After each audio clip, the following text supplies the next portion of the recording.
Good morning, Alex and friends. I'm Grace. Today is Sunday, August 16th, 2026, and you're listening to Alex's News.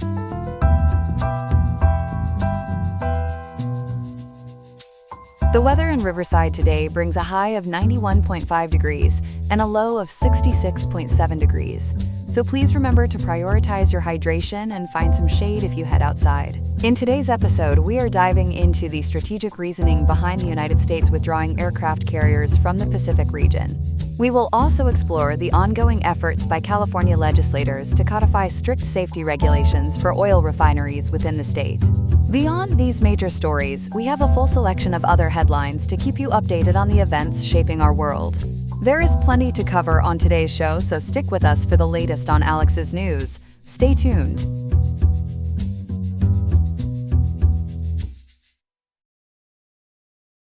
Good morning. Last week we told you about drone attacks on oil tankers in the Strait of Hormuz. Now there's a much bigger military story unfolding. Ethan, what's the latest? Good morning, Grace. You may remember we covered those attacks on an ADNOC vessel back on Friday, August 14th. Well, that incident is now part of a far larger picture. As of today, August 16th, the United States military is undergoing a major strategic realignment under the Trump administration. The short version is a retreat from the Asia-Pacific to focus on the Middle East and the Western Hemisphere. A retreat from the Pacific? What does that actually look like on the water? It's dramatic, Grace. The U.S. has pulled its last remaining aircraft carrier out of the Western Pacific. The USS George Washington is leaving the region to replace the USS Abraham Lincoln in the Middle East. According to the Associated Press and WFTV, that redeployment is being driven by the grueling demands of the U.S. war against Iran. So the Pacific is now effectively without a carrier presence. Why does one carrier need to replace another? What's happening with the Lincoln? The USS Abraham Lincoln has spent a record-breaking 240 uninterrupted days at sea. Its original return date was back in May, but that got extended. And the strain shows, Grace. The AP reports severe supply shortages and growing mental health concerns among the crew. Robert Farley, a professor of national security and diplomacy at the University of Kentucky, said such extended deployments are psychologically exhausting and exceed the capacity of crews to operate at top efficiency. 240 days is enormous. Is the Lincoln the only ship being pushed this hard? Not at all. This is a broader pattern during President Trump's second term. The Associated Press reports the USS Gerald R. Ford recently returned home in mid-May after an 11-month deployment. That's the longest since the Vietnam War. It supported both the fight against Iran and the capture of former Venezuelan leader Nicolas Maduro. The Ford's tour sounds like it had its own troubles, too. It really did. The AP says a laundry space fire left hundreds of sailors without beds. That forced the ship back to the Mediterranean for repairs. As a result, Democratic lawmakers are now calling for investigations into conditions aboard these long-deployed vessels. So there's political pressure building at home, while the ships are stretched thin abroad. Let's connect this to those Hormuz attacks we discussed. How did we get to renewed fighting with Iran? This is where it ties directly back to what we covered. CNN reports there was an April ceasefire with Iran, briefly brokered through Pakistan, but peace talks collapsed in June of 2026. That collapse led to renewed attacks on regional shipping and infrastructure, including the August 14th attack on that UAE state oil company vessel in the Strait of Hormuz, the one we told you about over the weekend. So this weekend's tanker incident wasn't isolated. Where do tensions stand right now? They're very high, Grace. Just today, August 16th, Iran's Deputy Foreign Minister Kazim Garibabadi said Iran will maintain its blockade until Washington accepts, quote, the reality of defeat, end quote.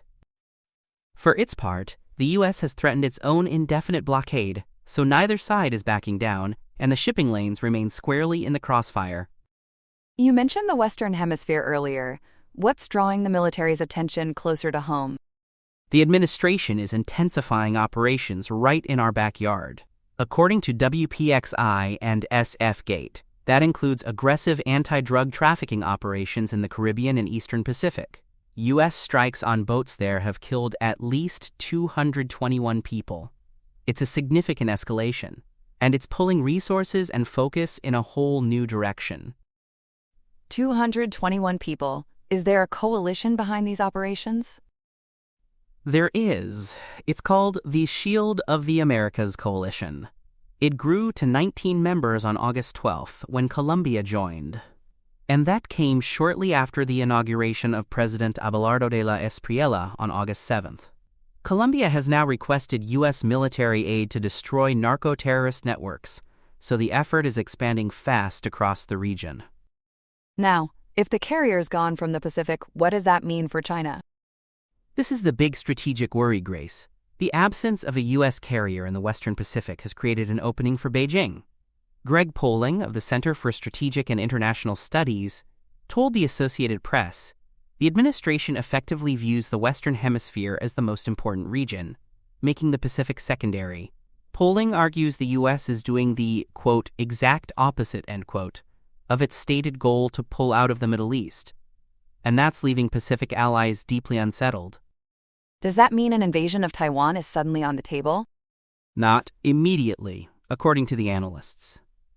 Brian Clark, a defense analyst at the Hudson Institute, suggests China may not invade Taiwan right away. But the carrier's absence lets Beijing push a narrative that the U.S. is no longer the, quote, big dog, end quote, in the region, and can't guarantee its partners security. It's as much about perception and messaging as it is about actual military moves. Is China already testing those waters, so to speak? Yes, and there are concrete examples. Clark points to recent Chinese aggression, including naval exercises conducted with Indonesia. There have also been military drills near the Scarborough Shoal in the South China Sea, which is contested by the Philippines. And a Chinese guided missile destroyer conducted a live-fire exercise off Okinatori, Japan's southernmost island. So Beijing is being quite assertive. Why does a carrier matter so much for Allied confidence? It comes down to something Evan Sankey of the Cato Institute described. He said aircraft carriers provide essential, quote, psychological assurance, end quote. When one's present, allies feel the U.S. has their back. When it's absent, it reinforces the perception that America is distracted and focused elsewhere. So the symbolism carries real diplomatic weight. Has the U.S. military tried to reassure those nervous allies? It has. Admiral Frank Bradley, head of the U.S. Special Operations Command, visited Manila to reassure Filipino counterparts. He said U.S. Special Operations Forces are ready to increase joint exercises. Bradley told the Associated Press the U.S. maintains the ability to project force anywhere globally and will, quote, redeploy and reorient, end quote, once the Middle East threat is addressed. That sounds reassuring on paper, but are there deeper problems the Navy can't easily fix? There are, unfortunately. Brian Clark warns that the lack of planning for how long the Iran conflict will last has created what he calls a, quote, maintenance debt, end quote. Here's the catch, Grace. There are only 2 carrier shipyards in the entire U.S. That means a bottleneck is expected, and it could actually reduce the overall carrier presence in future years. So even bringing ships home doesn't solve it quickly? Exactly right. These vessels need extensive repairs after such long deployments, and with just 2 shipyards, they'll be waiting in line. That's why some experts are questioning the whole model. Michael Swain of the Quincy Institute and Admiral Darrell Caudill, the Chief of Naval Operations, have both questioned the continued reliance on massive carriers. What's their concern with the big carriers? They note these enormous ships are increasingly vulnerable to drones and missiles, exactly the kind of weapons we've seen used in the Strait of Hormuz. Admiral Caudill has advocated for a transition towards smaller, newer ships and other assets to maintain maritime security. So this moment isn't just about one deployment. It may reshape how the Navy thinks about power projection for years to come. So a story that started with 2 tankers has really opened up a much wider picture. It has, Grace. What began with those attacks in the Strait of Hormuz is now connected to carrier strain, a pivot toward the Western Hemisphere, and rising tension with China in the Pacific. It's a genuine strategic realignment, and the ripple effects are being felt from Manila to Bogota. We'll keep watching how it develops. Fascinating and a little unsettling. Ethan, thank you for breaking it all down for us this morning. My pleasure, Grace. Happy to be here.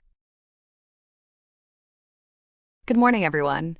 We're keeping an eye on a fight brewing in the California legislature over refinery safety. It's a battle pitting unions against the oil industry, and even the governor's own finance team. Our reporter Chloe has been following it. Chloe, welcome. Thanks, Grace. Good to be here. At the center of all this is Senate Bill 966. It's a union-backed measure authored by State Senator Lena Gonzalez, a Democrat from Long Beach. The Regional United Steelworkers District 12 is sponsoring it, and the whole idea is to lock existing refinery worker safety protections into state law. So when you say lock in, what exactly would this bill protect? Great question. According to reporting from CalMatters, the bill would codify several worker rights that already exist. Workers would have the right to refuse dangerous assignments that could lead to death. They'd also have the right to take part directly in safety reviews, inspections, and post-incident investigations. And they could pick their own representatives for safety planning. That's a lot of hands-on involvement. Is there anything protecting workers who speak up? Yes, and that piece is important. The bill would let workers report workplace hazards anonymously, without fear of retaliation. That matters because in a lot of industrial settings, people worry that flagging a problem could cost them their job. Supporters say anonymity encourages folks to raise red flags early, before a small issue becomes a catastrophe. You mentioned catastrophe. Why are lawmakers so focused on these refineries right now? Because California has a painful history here. Many of the existing safety rules were actually adopted after a 2012 fire at the Chevron refinery in Richmond. That fire forced roughly 15,000 people to seek medical attention. Then, in 2015, there was an explosion at a Torrance refinery, which was owned by ExxonMobil at the time. I remember hearing about Torrance. What made that one so alarming? The Torrance explosion nearly released modified hydrofluoric acid. That's a potentially lethal chemical, and if it had gotten out into the air, the consequences could have been devastating for the surrounding community. Incidents like these are why California leaned into something called process safety. The idea is that refineries have to proactively identify and fix hazards before they escalate into disasters. And has anything happened more recently to renew those fears? It has. Last year, there was an explosion at Chevron's El Segundo refinery. Witnesses described uncontrolled columns of flame, and the blast rattled windows in nearby neighborhoods. That event brought public concern about aging infrastructure right back to the surface. For a lot of Californians, it was a reminder that these plants sit close to where people live and work. So this bill sounds like a response to real events. But why push new legislation now, if these rules already exist? That's where the regulatory fight comes in, Grace. Back in 2019, the Western States Petroleum Association, known as WSPA, sued the state. They argued the existing safety rules were vague and invalid. That legal battle dragged on until a 2024 settlement in which the industry agreed to drop its litigation. And what did the state give up in return? In exchange, the state agreed to revisit and revise those safety requirements through a formal regulatory process. So essentially, the existing rules were put back on the table. Then this year, in 2026, the California Environmental Protection Agency, or Cal EPA, finalized amendments dealing with hazard reviews and worker participation. But a companion rule revision at the state's workplace safety agency is still ongoing. So the rules are actively being rewritten while lawmakers debate this. How does the union feel about that process?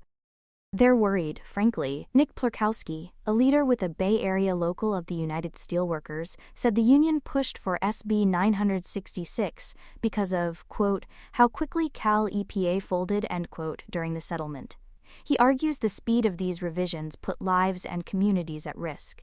So the union's strategy is to write these protections into law, where they can't be quietly weakened through negotiation. I imagine the oil companies see it very differently. Who's lined up against this bill? They are indeed opposed, and it's a powerful group. WSPA is joined by Chevron, Marathon Petroleum, and PBF Energy. Those three companies operate nearly 90% of California's crude oil refining capacity, so this is not a fringe group. It's essentially the backbone of the state's refining industry standing against the measure. 90% is enormous.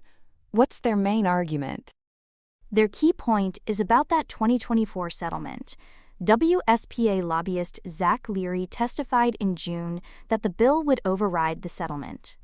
He warned it would create, quote, regulatory and legislative whiplash, end quote, that makes the business environment difficult to operate in. In other words, they say they already struck a deal with the state, and now the legislature is trying to change the terms. And it's not just industry pushing back, right? The state itself has concerns? That's correct, and this part surprises some people. Governor Gavin Newsom's Department of Finance opposes the bill. They argue it introduces costs that aren't accounted for in the current budget. They also say it risks inviting more litigation expenses, and that it conflicts with the ongoing rulemaking tied to that 2024 settlement. So the governor's own finance office and the oil industry are on the same side here. That's an unusual pairing. It is, and it shows how tangled this issue has become. The union sees the settlement as a retreat, while the state sees the bill as jumping the gun on a process that's still underway. Both sides claim they're protecting the public interest. It really underscores how complicated safety regulation gets when legal settlements and budgets are involved. Let's talk about influence for a moment. How much clout does the oil lobby actually have in Sacramento? Quite a bit, according to CalMatters and its digital democracy database.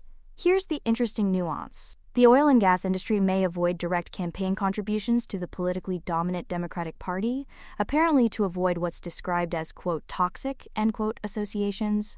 But that doesn't mean they're sitting on the sidelines. WSPA remains one of the most influential and highest-spending lobbying forces in the entire state capital. So they spend their money on lobbying rather than campaign checks. Where does the bill actually stand today? As of the week ending August 15th, which is just yesterday relative to today, August 16th, SB 966 has cleared a key fiscal committee. That's an important milestone, because fiscal committees are often where costly bills stall out. Clearing it keeps the measure alive and moving, but it still has a road ahead before it could become law. And you mentioned this is part of a bigger push. What else are lawmakers targeting? Right. SB 966 isn't happening in isolation. It's part of a broader legislative effort aimed at the oil and gas sector. That includes proposals dealing with refinery closure plans and efforts to expand price gouging laws. Lawmakers want to curb high gas prices, especially during wartime. Wartime? Can you explain how that ties into gas prices? Yes, this is the piece that hits drivers directly. The price gouging effort is being framed in the context of an Iran war that has driven up global crude oil prices. That surge has left California drivers with the highest gasoline costs in the nation. So lawmakers are trying to link refinery safety, refinery closures, and gas prices into one broader conversation about the state's energy future. So safety, closures, and prices are all wrapped into this larger debate. What should we be watching for next? I'd keep an eye on two things. First, whether SB 966 can survive the rest of the legislative process, given the opposition from both industry and the governor's finance team. And second, how that ongoing rulemaking at the Workplace Safety Agency plays out, because it could shape or even clash with whatever the legislature passes. Between the 2024 settlement, the new Cal EPA amendments, and this bill, there's a real tug-of-war over who sets the rules. A genuine tug-of-war, and one with real safety stakes for communities near these refineries. Chloe, thank you for breaking it all down for us this morning. Happy to, Grace. We'll keep tracking it as it moves through Sacramento. That's Senate Bill 966, and we'll bring you updates as this story develops. Thanks for staying with us. Here are some other headlines. Turning our attention to the skies, tensions are soaring as Ukraine launched one of its largest aerial attacks of the war on August 16, 2026. It was a real drone fest, as hundreds of unmanned aircraft swarmed across Russia. The Russian Ministry of Defense claims they managed to swat away 822 drones overnight, though the impact was still felt. Moscow Mayor Sergei Sobyanin says about 600 drones were detected heading for the capital, with one-third of them meeting a dead end over the Moscow region. Sadly, the casualties are mounting, with at least 6 deaths reported. In a heartbreaking turn of events, Governor Andrei Vorobyov confirmed an 83-year-old man was killed when a drone hit his home, and another attack really sparked some interest when it set a warehouse ablaze. Moving over to Indonesia, the ground is shaking and the news is just as jarring. The death toll from a devastating earthquake has climbed to at least 47 people. It has been a real cliffhanger for rescuers, as 50 people were rushed to hospitals, and search efforts are hitting a wall due to landslides burying remote villages. While a second magnitude 6.9 quake struck North Sumatra, officials say it was too deep to cause any more damage.